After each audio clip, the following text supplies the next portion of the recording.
Bago ko simulan ang kwento, hihingi muna ako ng suporta sa mga bago kong tagapakinig. Paki-subscribe po sa channel ko, paki-like na rin at paki-share. Yun lang, maraming salamat. Magandang araw at gabi sa lahat.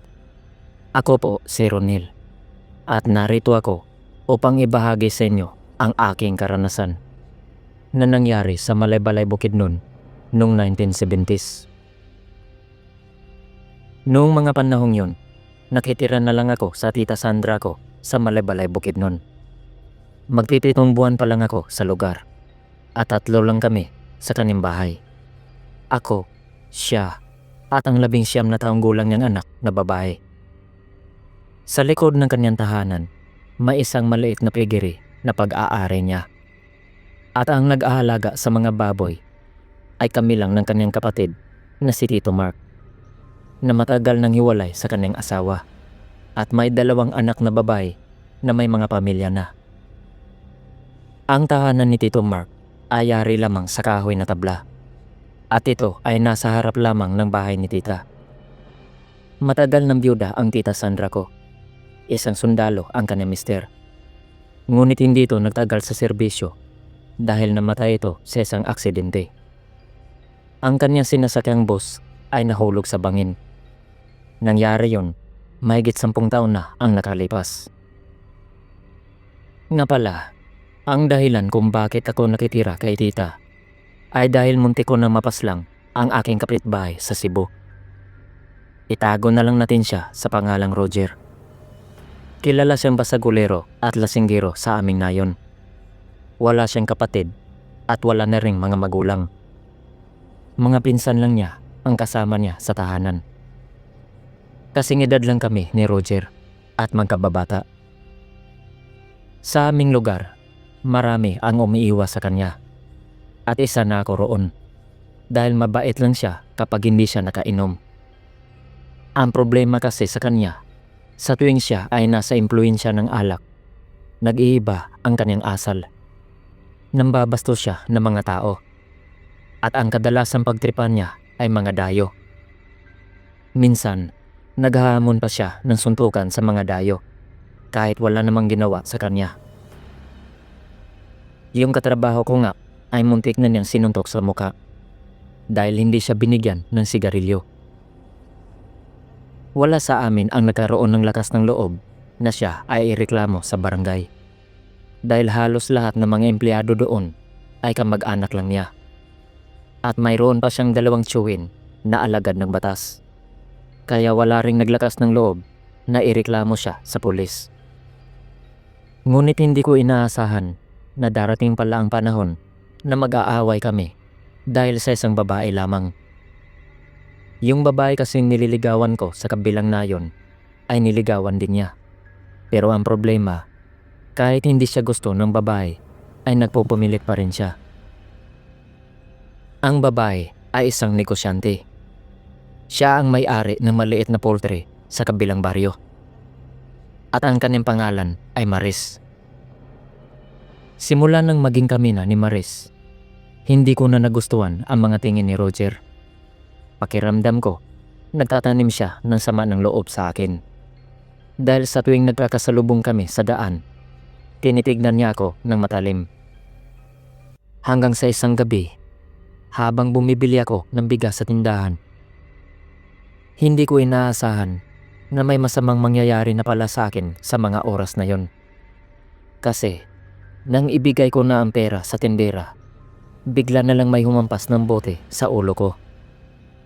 Napasigaw at napaiyak ang tindera nang makita na dumudugo ang ulo ko. Nagdududa ako na si Lando ang humampas sa ulo ko.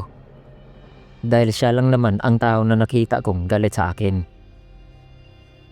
Nang bala ko nang lumingon sa likod ko, ay muling hinampas ako ng bote.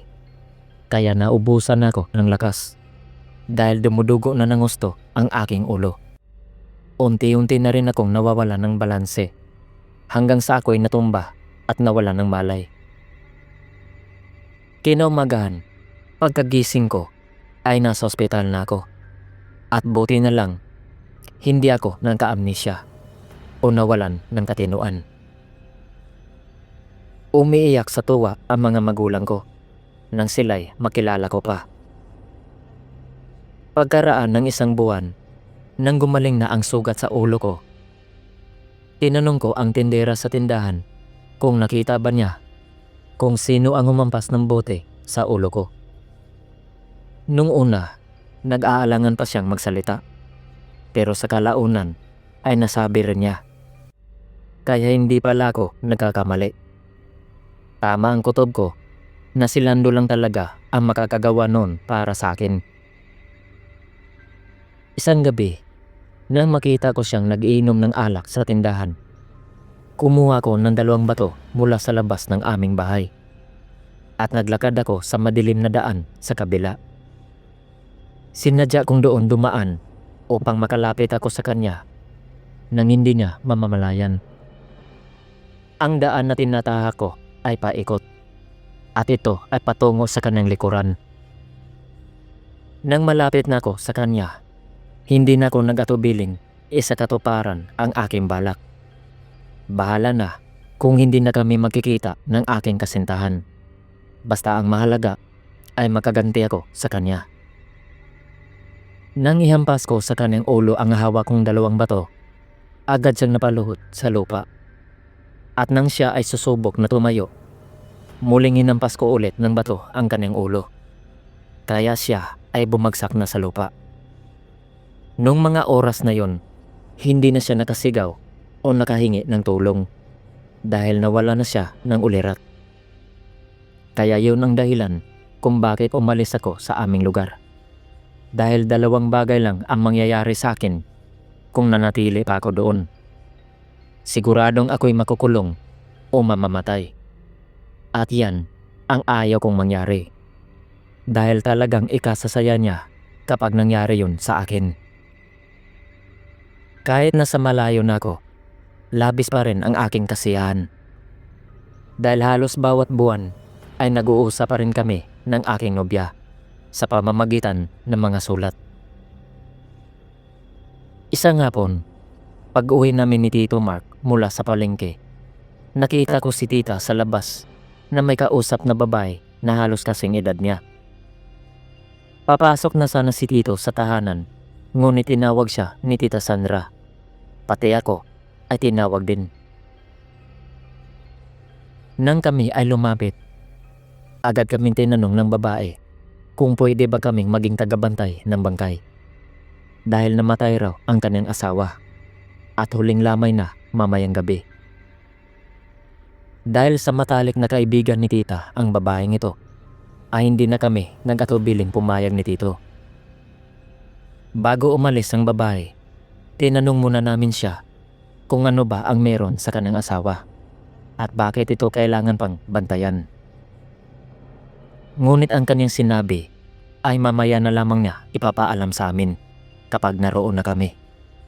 Dagdag pa niya, nababayaran daw niya kami kinabukasan pagkatapos ng libing. Pagpatak ng 7:00 ng gabi, sinamahan kami ni tita papunta sa tahanan ng kanyang kaibigan dahil hindi namin alam kung saan yun nakatera. Hindi namin inaasahan na malayo pala ang bahay nito. Halos 2 kilometro pa ang nilalakbay namin mula sa highway. Saka namin narating ang bahay na mag-isa lang palang nakatayo sa tahimik na lugar.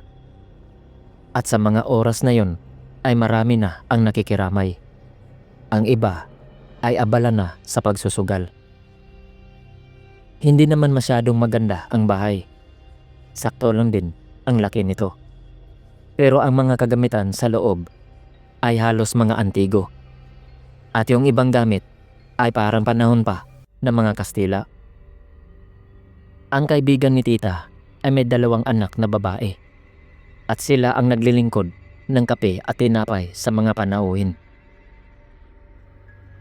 Matapos ang ilang minuto, lumabas kami ni Tito Mark dahil kami ay pinagpapawisan na. Marami kasing tao sa loob, kaya ang init. Nung gabing yun, hindi masyadong madilim ang paligid dahil maliwanag ang buwan. Nang maupo kami sa bakanting upuan, may nakita kaming dalawang batang lalaki na naglalaro ng habulan sa di kalayuan. Sigurado kaming hindi sila taga rito dahil wala namang ibang mga tahanan sa paligid. At hindi rin namin masasabi na may mga kamag-anak sila sa mga bisita. Sapagkat nang sila'y aming pinanood ng mabuti, wala pala silang damit. At hindi kami makapaniwala na ang aming balahibo ay maninindig pala sa mga batang ito. Dahil hindi nagtagal, ay unti-unti silang lumalabo sa aming paningin. Hanggang sa sabay silang nawala na parang bula. Palagay namin ay parang kami lamang ang nakakita sa kanila na mga oras na yon. Pagbalik namin sa loob, hindi kaagad namin sinabi kay tita at sa kanyang kaibigan na may nakita kaming hindi magandang bagay sa labas. Dahil iniisipan namin kung dapat pa ba naming ipaalam ito sa kanila o hindi. Pagkalipas ng ilang minuto, may dalawang magagandang dalaga na dumating at bumati sa amin na magandang gabi. Pagkatapos nilang tignan ang bangkay, ay umupo sila sa harap namin at nag-usap. Papainumin sana sila ng kape na may-ari ng bahay, ngunit tumanggi sila dahil hindi raw sila mahilig sa kape. Hindi ko gusto ang mga tingin ni Tito Mark sa dalawa. Dahil kung makatingin siya sa dalawa, ay parang may mabigat yatang kasalanan ang mga ito sa kanya. At dahil hindi siya tumigil sa pagtingin sa kanila, ay sininyasan ko siyang lumabas muna kami. Lalabas na sana ako ng bahay, pero sinabi ni Tito Mark na mamaya na lang dahil kakausapin niya muna ang kanyang kapatid at ang may-ari ng bahay. Nang lumapit siya sa mesa kung saan sila nakaupo, agad niyang binulungan ang dalawa at napansin kong parang nagulat sila sa sinabi ni Tito Mark dahil bigla silang tumayo mula sa kanilang upuan. Paglabas namin ng bahay, dinala kami ni Tito Mark sa lugar kung saan naglalaro yung dalawang bata. At doon niya sinabi sa amin na hindi raw tao yung dalawang magandang dilag na nakiramay. Dahil hanggang ngayon ay hindi pa rin daw sila tumatanda. Ikinwento niya na nung siya ay 15 taong gulang pa, nakita na daw niya ang dalawang yun. Ngunit hindi na niya matandaan kung saan kalsada niya nakita. Ipinaliwanag din niya sa amin kung bakit nga kami dinala dito, upang masiguro na hindi siya marinig ng mga yun. Dahil malakas ang kanyang pakiramdam na mga aswang ang dalawa. Sabi pa niya na ang dahilan ng pagpunta ng mga yun dito ay para kunin ang bangkay. Dahil sa sinabi ni Tito, labis na kinabahan ang may-ari ng bahay. At siya'y nagsalita na ang dahilan kung bakit na kami kinuwang tagabantay sa bangkay ng kanyang asawa dahil kagabi, mga bandang 11:00, nang sila na lang ang natira sa bahay, bigla na lang may kumatok sa kanilang pinto. Buti na lang ay hindi nila kaagad binuksan. Dahil kung ginawa nila yon, malamang hindi na sila aabutan ng umaga. Kasi nang unti-unti nilang binuksan ang bintana sa kabilang bahagi, nakita nilang hindi pala tao ang nasa labas ng kanilang bahay, kundi isang malaking itim na pusa na halos nagbabaga na ang mga mata sa sobrang pula. At nang tumingin ito sa kanila, ay dali-dali nilang isinara ang bintana dahil baka tatalo nito at pumasok. Pagbalik namin sa bahay, wala na sa upuan ang dalawang babae. Kaya tinanong ng may-ari ng bahay ang isa sa mga bisita kung nasaan na ang dalawang nakaupo dito. Magalang naman itong sumagot na kanina pa raw lumabas. Nang mag-aalas 11 na ng gabi, nagpaalam na si tita at ang kanyang anak. Nag-uwian na rin ang mga nakiramay, kaya kami na lang ang natira. Matapos naming isara ang mga bintana at pinto, nagkape muna kami ni Tito Mark upang hindi kami antukin dahil hindi kami pwedeng matulog. Nangako kasi kami sa may-ari na babantayan namin ang bangkay ng kanyang asawa. Maya-maya, nang makarinig kami ng yabag ng paa sa labas ng pinto, ay agad kaming kumuha ng itak sa kusina. At ang may-ari ng tahanan ay pumasok na sa kanyang kwarto kasama ang kanyang 2 anak. Habang papalapit kami sa pinto, may kumatok at nagsabi na buksan daw namin ang pinto dahil dito na lamang sila magpapalipas ng gabi. Boses ni tita ang aming narinig. Ngunit hindi pa muna binuksan ni tito ang pinto. Ang bintana sa kabilang bahagi ang kanyang binuksan. Dahil sinabi niya sa akin na sisilipin muna niya kung sila nga ba talaga ang nasa labas. Nang silipin namin ay si tita nga at ang kanyang anak. Nung mga oras na yon, hindi namin inisip na isang malaking pagkakamali pala ang aming gagawin. Dahil nang buksan na namin ang pinto, hindi na ang aming kaanak ang nasa aming harapan, kundi yung 2 babaeng nakiramay kanina. Pero sa mga oras na ito ay nakakatakot na ang kanilang itsura. Dahil ang lalim na ng kanilang mga mata, saka nakabukas pa ang kanilang bibig. Kaya nakita namin ang kanilang matutulis na mga ngipin na parang lagari kapag tinitingnan. Napakaputla din ng kanilang balat na tila maraming dugo ang nawala sa kanila. Isasara na sana ni tito ang pinto, ngunit nahawakan ng nilalang ang kanyang kamay at siya ay itinulak nito ng malakas. Kaya natumba siya at gumulong sa sahig. Pagpasok ng 2 sa loob, agad kong tinaga sa leeg ang isa. Kaya tumakbo ito at iniwan ang kanyang kasama. At ang isa ay tumakbo rin nang siya'y nasugatan na namin ni tito. Kinabukasan, matapos ang libing, umuwi na kami ni Tito Mark na dala ang perang ibinigay ng babae. Lumipas ang 1 taon. Umuwi na ako sa amin sa Cebu. Kasi sinulatan ako ng aking nobya na pumanaw na raw si Roger dahil sa sakit na liver cirrhosis. At ang kanyang mga pinsan naman ay nagpunta na sa ibang bansa. Kaya wala nang natira sa kanyang bahay.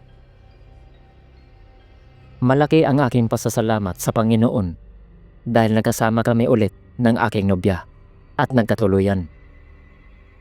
At hanggang dito na lamang po ang aking kwento. Maraming salamat po sa mga nakikinig. At maraming salamat din kay Sir Dan, ang narrator ng channel na ito.